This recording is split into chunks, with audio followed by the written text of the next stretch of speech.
A madness has long gripped New Zealand, a madness spawned by a team of bruising men clad in black.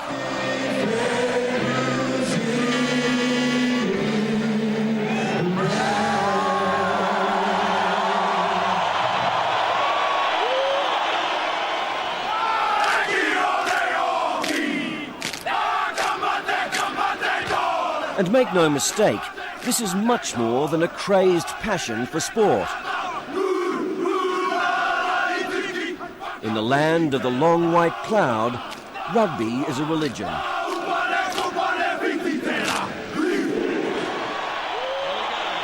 Its high priests are warriors, ordained to ruck, maul and intimidate their opponents into abject submission. And he's got it!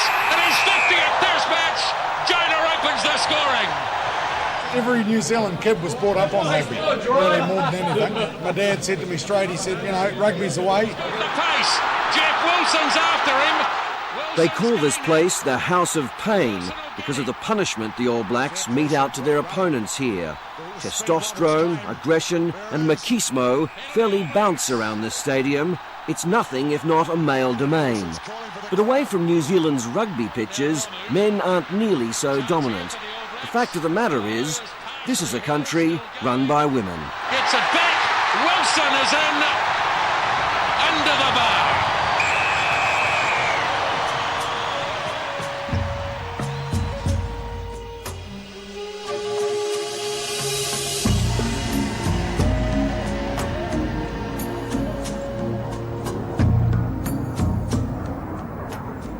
Good morning, New Zealand. Welcome to the program. It's 9:08.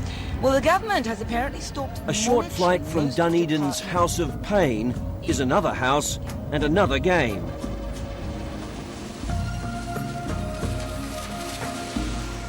In the windswept capital, Wellington, politics is the contest of choice. And in the nation's parliament, the captains of the major teams, as well as many of their star players, are women. This man has messed up the debate right throughout the week. Mallard Crows, he messed it up, called the Speaker back, wasted time, and now we've got this cock-up. Perhaps as the Leader of the Opposition had more regard to public opinion, she might be sitting here and I might be over there. Most nations appear to be years away from having their first woman leader, but in New Zealand, they've already had two. Labour's Helen Clark is the current Prime Minister, and before her, opposition leader Jenny Shipley held the nation's top job. A range of key ministers are women, as are 30% of the Parliament and a host of senior bureaucrats. The Chief Justice of the High Court, the Governor-General, the boss of the largest company in the country, and a brace of city mayors, they're all women.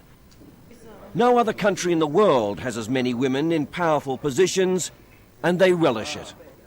She knew that was not true. She knew, sir, that this legislation preserves the right for the individual worker to negotiate their own contract, and that is core to the bill.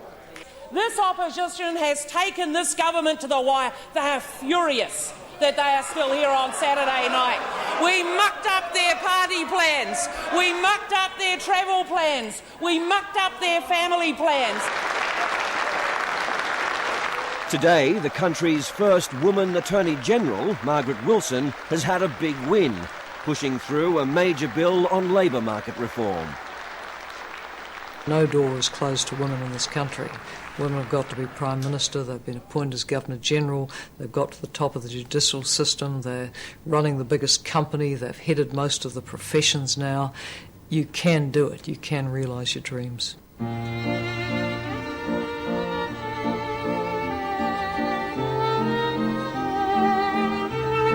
So what is it about New Zealand that has enabled so many women to rise to the top?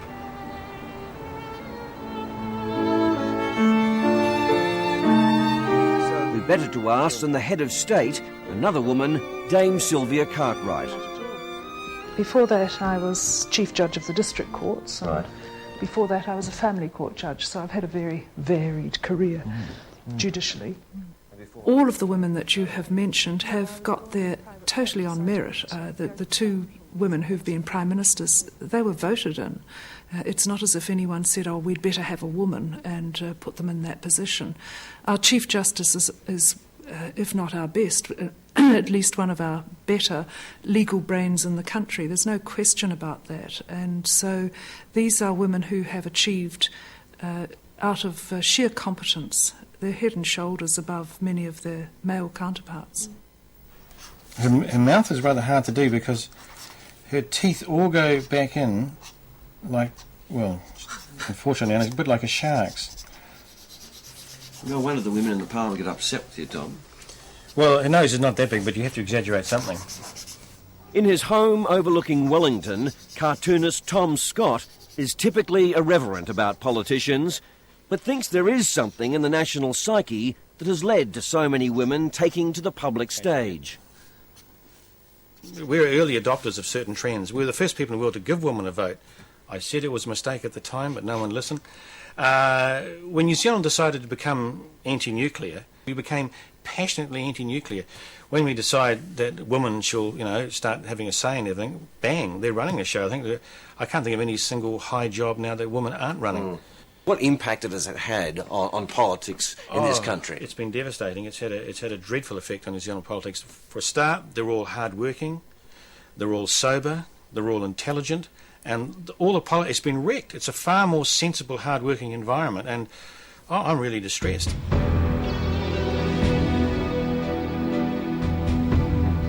Away from the corridors of power in the country's economic backwaters, life takes on a much harder edge. Get it out! Violence, unemployment and drug abuse, especially among young Maori men, is on the rise. And it's women and children who suffer because of it.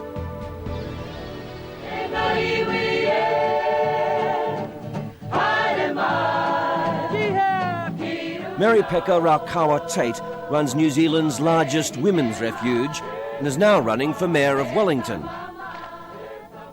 But it is not solely a Maori problem.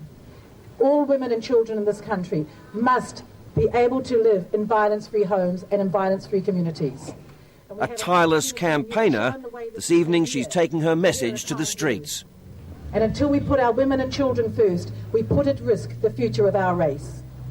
While her plain speaking has made her enemies, Mary Pekka is adamant New Zealand men have let women down badly on issues like domestic violence.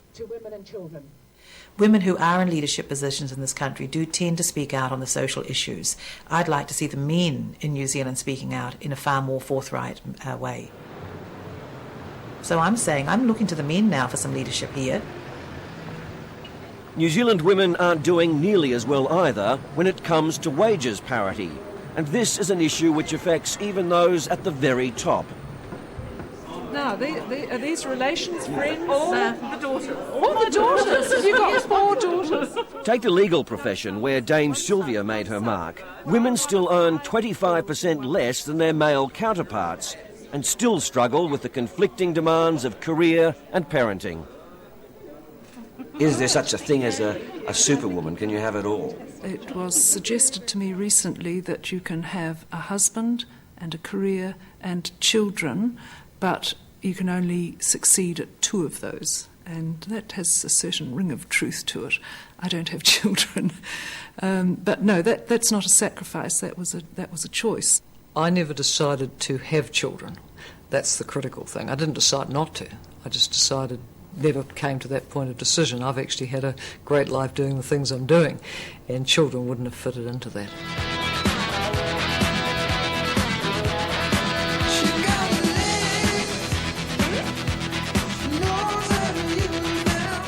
And just to dispel any remaining notion that New Zealand is an oasis of gender harmony, a raging controversy reared its head this year, which threatened to reignite the battle of the sexes. Wearing my Christine Rankin earrings and my short skirt. Quite a few people have talked about the length of my skirt and that it's shorter than Christine. Well, I'm doing it in support of my right to wear what I like. The Christine Rankin controversy polarised New Zealand. A former head of the Department of Work and Income, Ms Rankin didn't have her contract renewed. The government claimed this was because of her performance. Miss Rankin said it was blatant sexism, that she was sacked because of the way she dressed.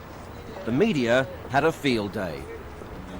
It was the turn of the three men Christine Rankin claims were most critical to her demise to have their say in court. I was outraged by having someone sit in front of me displaying as much as she was displaying, and I found it offensive. Do you still find it offensive today because she's wearing the same dress today? She's not. She's not. She instructs me that she is. Do you think you've got a bit of a memory lapse there? Well, I'll have to take your word for it. Does that mean your standards have changed? No, it means the angle I'm looking at her is different. So I was sitting to her side, and every time she moved, I found that I was having to see an embarrassingly large amount of breast exposed. I didn't like it. Cross-examination saw many of Christine Rankin's claims answered. My handwritten notes of this meeting record him as having said at least 4 times. In addition, he referred to numerous people as pricks. I may well have sworn, but let me be also equally clear. It is not my practice to swear in professional meetings. It would be the absolute exception and not the rule. And that my earrings in terms of the Darwin theory and the naked ape were a sexual come-on. No, it's complete nonsense. I did say that I had a recollection that Desmond Morris seemed to think that ears and earrings might have some sexual connotation. And he went on to explain the reasons that it would be platonic, because he told me actually that he was celibate. I was rather bewildered and subsequently distressed at some of the reporting about that, which is a considerable misrepresentation of the situation.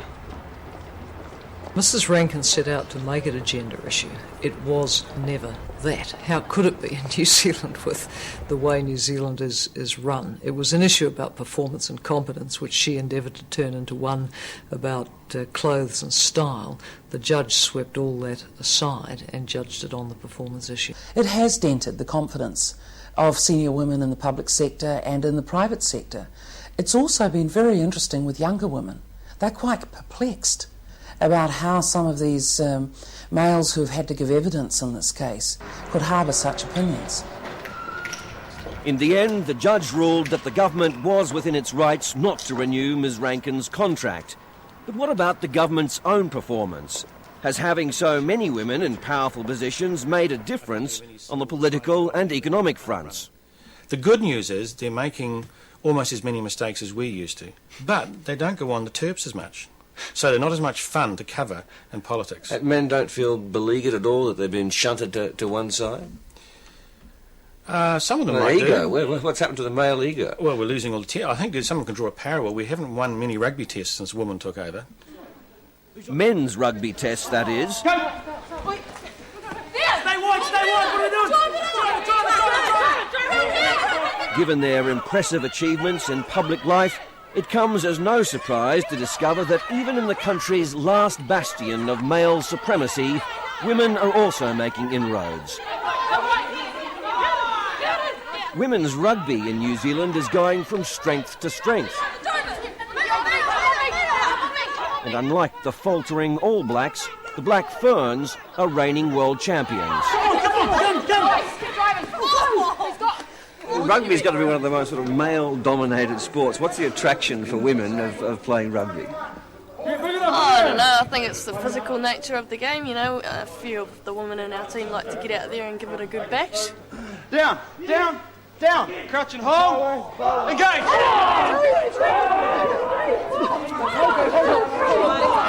You're a better side than your men's side, isn't it? I don't know, I think it goes with the tradition of women's rugby. You know, New Zealand women's rugby set a high standard, and the black jersey means everything, and maybe perhaps the All Blacks haven't really got that pride in the black jersey at the moment, I don't know. Crouch, hold, engage. 1, 2, 3, 4. 1, 2, 3, 4. Good, break. Okay, let's go, we're into light stuff.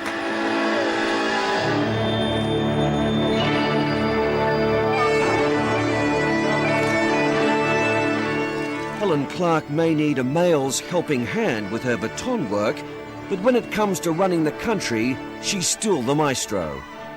And even if she should fall at the polls, waiting in the wings is the next generation of women. Yeah, we're on a roll here, and I think the great thing is that younger women can see that they can aspire to anything they want to do. I remember back in the 70s there used to be posters that said girls can do anything, but in a way it wasn't quite real. Now it is real.